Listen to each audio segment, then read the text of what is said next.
Hi, good morning, my dear students. Speak loudly. Good morning. Speak loudly. जोर से बोलिए good morning. बड़ी खुशी की बात है कि आज आप लोगों के लिए मैं शानदार एग्जाम्पल लेकर के आया हूँ, बहुत ही शानदार। अगर ये 4 या 5 एग्जाम्पल कंट्रोल कर लेते हैं तो मेरा दावा है कि निश्चित रूप से आप नरेशन में गलतियां तो निश्चित नहीं करेंगे, क्योंकि इसी 4-5 एग्जाम्पल में पूरा नरेशन समाहित है। ये 4 एग्जाम्पल जो है 4 तरह का है।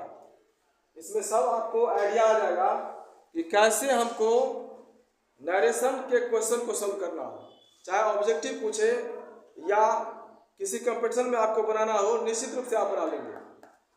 चलिए चलते हैं टू दी पॉइंट पर। डीएस का सेंस हो गया डायरेक्ट स्पीच। नरेशन का सेंस आप लोग जानते हैं, नरेशन मीन्स होता है कथन। दुनिया में 2 ही तरह का कथन होता है, एक डायरेक्ट और दूसरा इनडायरेक्ट। डायरेक्ट और इनडायरेक्ट। मान लो कि तुम यहाँ से किसी जगह जा रहे हो, दरभंगा जा रहे हो, मान लो ऐसा कि तुम दरभंगा जा रहे हो, पटना जा रहे हो। एक होता है सीधा रास्ता, दूसरा होता है कि आप घूम के भी जा सकते हैं। तो ऐसा समझिए कि अभी जो सेंटेंस दिया गया है ये डायरेक्ट है, डायरेक्ट नरेशन में दिया गया है। और इसी बात को जब हम घुमा फिरा करके या उसके सारांश को या उसके आशय को हम घुमा फिरा करके कहते हैं तो वही हो जाता है इनडायरेक्ट। क्या हो जाता है? इनडायरेक्ट। जैसे यहाँ दिया गया है रिपोर्टिंग वर्ब वाले पार्ट, इसका 2 पार्ट है जो मैंने इससे पहले भी समझा चुका हूँ।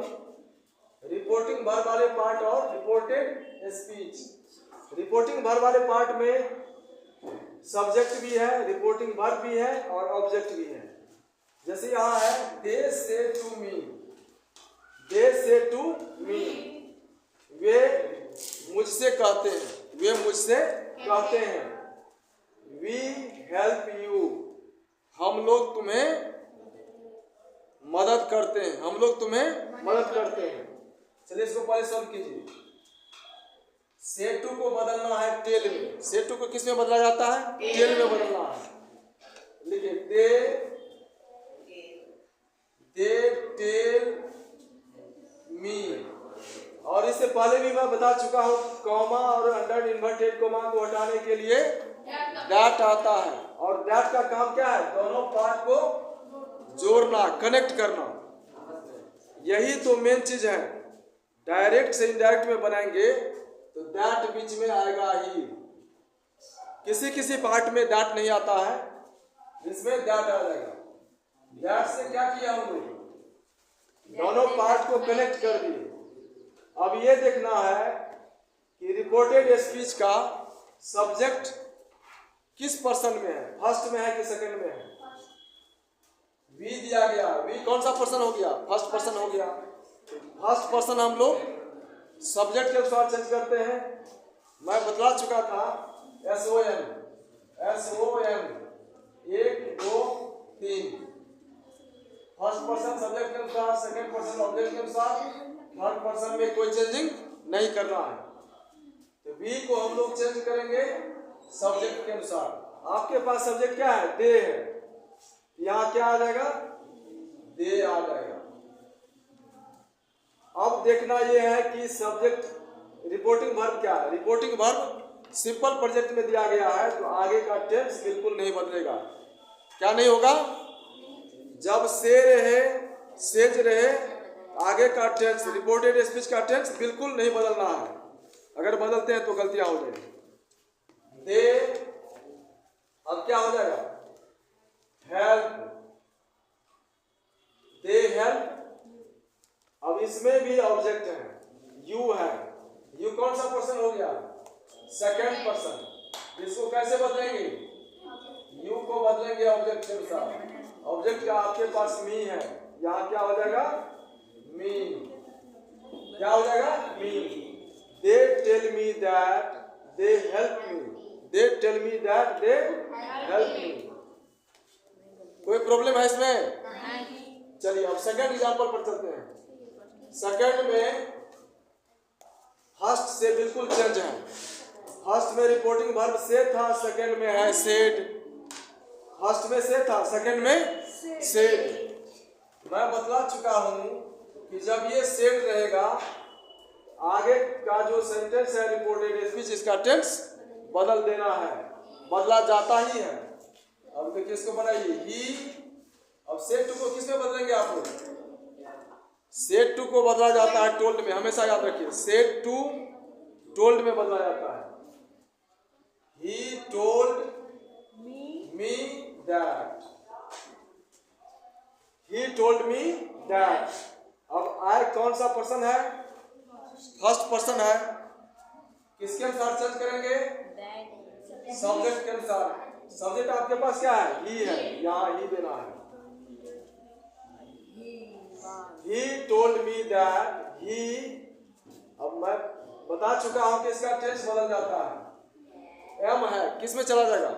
वाज में। किस में जाएगा? वाज में जाएगा। He was.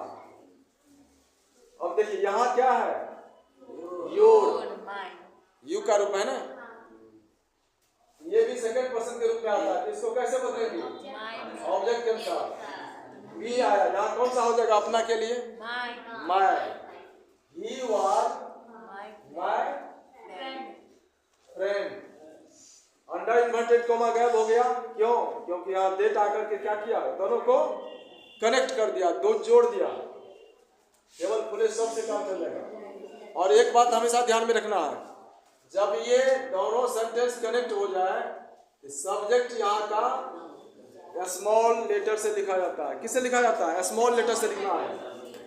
नेक्स्ट एग्जांपल है example number 3। Rita said to मी।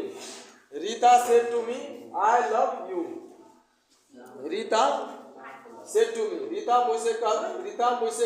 ने मुझसे कही आई लव यू, मैं तुमसे प्यार करता हूँ। रीता ने मुझसे कही मैं तुमसे प्यार करता हूँ।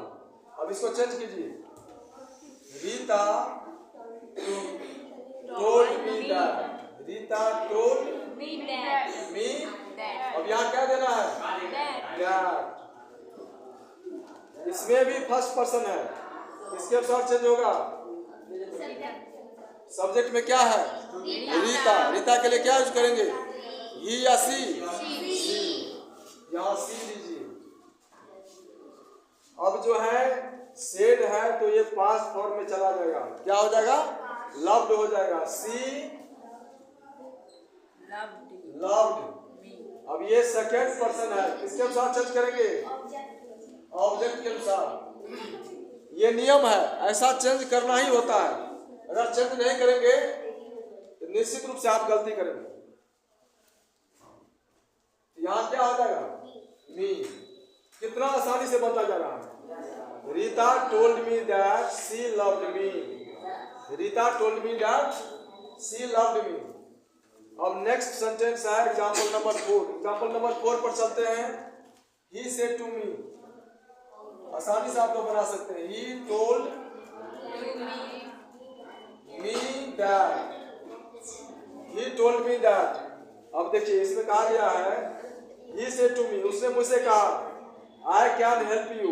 आई कैन हेल्प यू, उसने मुझसे कहा मैं आपकी सहायता कर सकता हूँ। कैन मीन्स, कैन से क्या बोध होता है? कैन से सामर्थ्य का बोध होता है। कैन मीन्स सकना। I can help you. अब यहाँ बतलाए कि कौन सा क्या आएगा? यहाँ आई के बदले क्या आएगा? ही आएगा। चलिए आप लोग अब जान गए आसानी से, क्योंकि फर्स्ट पर्सन सब्जेक्ट के अनुसार चेंज हुआ, इसलिए यहाँ पर ही आ गया। कोई कंफ्यूजन है? ही। अब कैन का पास्ट फॉर्म क्या होगा? कैन का पास्ट फॉर्म कुड होता है। क्या होता है? कुड होता है। He could help. अब यू का यू ही देना है क्या? किसके अनुसार बदला जाएगा? ऑब्जेक्ट के अनुसार। क्यों? क्योंकि ये सेकंड पर्सन है। सेकंड पर्सन ऑब्जेक्ट के अनुसार बदला जाता है। तो यहाँ आ जाएगा मी। He told me that he could help me. He told me that he could help me. कितना आसानी से बन गया। चारों एग्जाम्पल 4 तरह का है। फिर और 1-2 एग्जाम्पल और लेते हैं। अब चलते हैं एग्जाम्पल नंबर 5 पर। अब चलते हैं नेक्स्ट एग्जाम्पल पर। नेक्स्ट एग्जाम्पल 2 एग्जाम्पल और ले रहे हैं, नरेशन का 2 एग्जाम्पल और ले रहे हैं, एग्जाम्पल नंबर 5 और एग्जाम्पल नंबर 6। देखिए दोनों एग्जाम्पल में डिफरेंस है। पहला है एग्जाम्पल नंबर 5 में she says he is reading. यहाँ सेज दिया गया है, रिपोर्टिंग वर्ब सेज है, तो आगे का टेंस बिल्कुल नहीं बदलेगा। और यहाँ ही दिया गया है थर्ड पर्सन। थर्ड पर्सन में कोई चेंज नहीं होता है, थर्ड पर्सन में कोई चेंजिंग नहीं करेंगे, नो चेंज। इसका हो जाएगा she says that, she says that, she says that he is reading, she said that he is reading। कितना इजी में बन गया।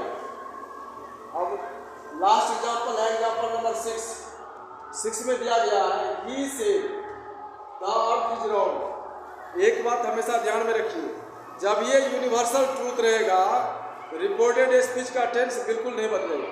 जैसे यहाँ दिया गया है, अब आईएस में आ जाएगा he said that the earth is round। इसको यहाँ the earth was round नहीं लिखना है, the earth is round होगा, क्योंकि ये यूनिवर्सल ट्रूथ है। पृथ्वी गोल है, पृथ्वी गोल था नहीं, पृथ्वी गोल है। he said that the earth is round। क्या होगा? the earth is round. ये 6 एग्जाम्पल जो हैं आप लोगों के लिए रामबाण की तरह काम करेगा। आप लोग इसे रिवीजन कीजिए और इसे अपने माइंड में सेट कीजिए। निश्चित रूप से आपको नरेशन बनाने में यानी डायरेक्ट से इनडायरेक्ट बनाने में कोई गलतियां नहीं होगी। फिर मिलते हैं नेक्स्ट वीडियो में इसी तरह के धमाकेदार वीडियो के साथ। आप लोग इस चैनल को लाइक कीजिए, कमेंट कीजिए, सब्सक्राइब कीजिए और अपने दोस्तों के बीच शेयर करना नहीं भूलिए, क्योंकि दोस्ती दुनिया में अपने होते हैं।